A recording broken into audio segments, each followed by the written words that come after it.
विद्यार्थियों, आज हम सार्वजनिक वस्तुओं के बारे में चर्चा करेंगे। इसके पश्चात निजी वस्तुओं पर हम चर्चा करेंगे।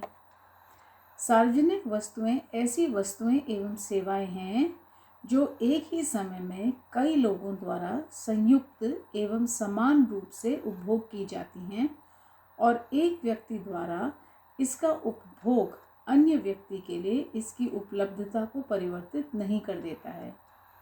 इन वस्तुओं का उत्पादन स्वतंत्र बाजार कीमत निर्धारण तंत्र द्वारा नहीं किया जा सकता, क्योंकि उन व्यक्तियों को जो इनकी कीमत देना नहीं चाहते हैं, इन वस्तुओं एवं सेवाओं के उपभोग से रोका नहीं जा सकता। सार्वजनिक वस्तुओं एवं सेवाओं के उदाहरण हैं सार्वजनिक सड़कें, बांध, रक्षा एवं शिक्षा सेवाएं इत्यादि।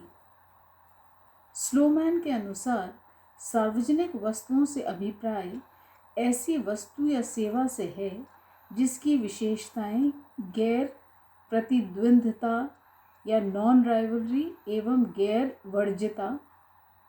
वर्जितता नॉन एक्सक्लूडेबिलिटी होती है और परिणाम स्वरूप यह स्वतंत्र बाजार द्वारा प्रदान नहीं की जाएगी। इस प्रकार सार्वजनिक वस्तुओं की निम्न विशेषताएं हैं।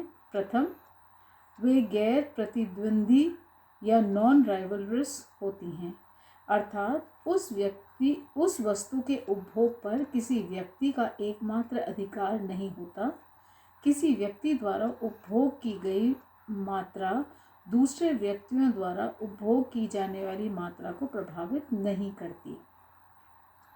सेकंड, वे गैर वर्जितीय योग्य यानी कि नॉन एक्सक्लूडेबल होती हैं, अर्थात यदि कोई व्यक्ति उस वस्तु का उपभोग करता है तो दूसरे व्यक्ति को उस वस्तु का उपभोग करने से रोकना संभव नहीं है। तीसरी विशेषता, ये वस्तुएं सामूहिक उपभोग की होती हैं। चौथी विशेषता, ये वस्तुएं स्वतंत्र बाजार कीमत निर्धारण तंत्र द्वारा उत्पादित नहीं की जा सकती। पांचवी विशेषता, वे अविभाज्य होती हैं। छठी, किसी सार्वजनिक वस्तु का उपभोग सदैव संयुक्त एवं समान होता है। इस प्रकार बढ़ते सामाजिक कल्याण के लिए सार्वजनिक सेवाओं का समाज द्वारा अपनी सामूहिक आवश्यकताओं को पूरा करने के लिए उत्पादन एवं पूर्ति की जाती है। सातवीं विशेषता, सार्वजनिक वस्तुएं सामाजिक एवं निजी लाभों के बीच बाह्यताएं या एक्सटर्नैलिटीज या भिन्नताएं या डाइवर्जेंसीज उत्पन्न करती हैं। मसग्रेव ने सार्वजनिक वस्तुओं को दो श्रेणियों में वर्गीकृत किया है। प्रथम, सामाजिक आवश्यकताएं और द्वितीय, लाभ आवश्यकताएं। सामाजिक आवश्यकताओं की अगर हम चर्चा करें तो मसग्रेव के अनुसार सामाजिक आवश्यकताएं वे आवश्यकताएं होती हैं जो उन सेवाओं द्वारा संतुष्ट की जाती हैं जो सभी लोगों द्वारा समान मात्रा में उपभोग की जाती हैं। इन आवश्यकताओं को संतुष्ट करने वाली वस्तुएं और सेवाएं न तो वर्जित योग्य और न ही प्रतिद्वंदी होती हैं। ये आवश्यकताएं स्वतंत्र बाजार कीमत निर्धारण तंत्र द्वारा संतुष्ट नहीं की जा सकती। वे सरकार द्वारा प्रदान की जाती हैं, चाहे कोई व्यक्ति इनके लिए भुगतान करता हो या नहीं। इसके उदाहरण हैं नगरपालिका, रक्षा, शिक्षा, न्याय और अन्य सेवाएं। सरकार इन्हें सामान्य बजट से धन प्रदान करती है। दूसरी है लाभ आवश्यकताएं या मेरिट वांट्स। लाभ आवश्यकताएं वे हैं जिन्हें सरकार सामान्य बजट द्वारा लाभ के आधार पर संतुष्ट करती है। जब सरकार यह अनुभव करती है कि समाज में लोग वस्तुओं एवं सेवाओं का पर्याप्त मात्रा में उपभोग नहीं कर रहे हैं तो वे उन्हें मुफ्त प्रदान करती है या उन पर सब्सिडी देती है। सरकार लाभ वस्तुओं या सेवाओं के प्रयोग को प्रोत्साहित एवं समर्थन करती है। इस प्रकार लाभ वस्तुएं वे हैं जिनके विषय में समाज जो सरकार के माध्यम से संचालन करती हैं, अनुभव करती हैं और इनके उपभोग के लिए लोगों को प्रोत्साहित किया जाना चाहिए। ऐसी वस्तुएं हैं आवास, शिक्षा, स्वास्थ्य देखभाल आदि। सरकार व्यक्तियों को कोकीन, हेरोइन जैसी हानिकारक मादक द्रव्यों का प्रयोग करने से कानूनों द्वारा रोक सकती है और कार सीट बेल्ट लगाने तथा इनके प्रयोग के लिए कानून बना सकती है। इसके अंतर्गत उपभोक्ताओं के स्वतंत्र चुनाव में हस्तक्षेप होता है।